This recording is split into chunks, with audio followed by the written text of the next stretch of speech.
નમસ્કાર બાળ મિત્રો, તમે તમારા વેકેશનને કેવી રીતે એન્જોય કર્યું? મારા વેકેશનમાં અમે રોજ બાળ મિત્રો મળતા અને નવા કાર્યક્રમની તૈયારી કરતા. તેમાંનો એક કાર્યક્રમ એટલે આદર્શ પરિવાર અભિયાન, જેમાં બધાના ઘરે જઈને બાળકોને આદર્શ બાળક કેવી રીતે બનવું તે શીખવતા હતા. અવનવી રમતો રમતા હતા. ચાલો તમને વિડીયો દ્વારા બતાવું.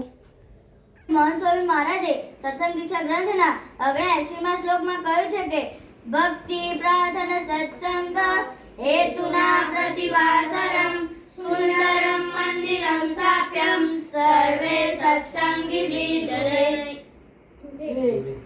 એટલે કે નિત્ય પ્રત્યે ભક્તિ પ્રાર્થના તથા સત્સંગ માટે સર્વે સત્સંગીઓએ ઘરમાં એક સુંદર મંદિર સ્થાપવું. આ ઘર મંદિરમાં તમે જે ભગવાનને માનતા હો તેમની મૂર્તિ પધરાવી. આ સંદેશ આપને યાદ રહે તે માટે અમે જાતે બનાવેલું એક રિસ્ટબેન્ડ તમને ભેટ આપીએ છીએ.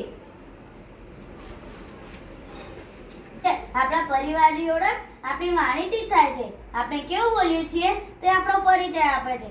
આથી જ ગૌરવી મહંત સ્વામી મહારાજે સત્સંગ દીક્ષા શાસ્ત્રના 162 અને 165માં શ્લોકમાં કહ્યું છે કે સત્યમ વદેતં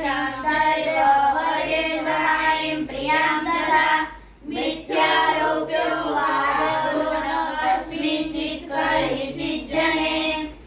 આ શ્લોકમાં મહંત સ્વામી મહારાજ કહે છે કે પરિવારમાં હંમેશા સત્ય, હિત અને પ્રિય વાણી વાપરવી જોઈએ. ગુસ્સાથી ભરેલા ન પાડીએ, તોછડાઈથી વાતો ન કરીએ, કોઈને ઉતારી ન પાડીએ, કોઈના અવગુણોની વાતો ન કરીએ, કોઈને અપમાન થાય એવા શબ્દો ન વાપરીએ, સાંભળ્યા સમજ્યા વિના કોઈની વાતમાં કૂદી ન પડીએ. જો આવી રીતે વાણીનો વિવેક રાખીએ તો ઘરમાં સંપ કાયમ માટે ટકી રહે. સર્વને જય સ્વામિનારાયણ. વિડીયો ગમ્યો હોય તો લાઈક અને સબસ્ક્રાઈબ જરૂરથી કરજો.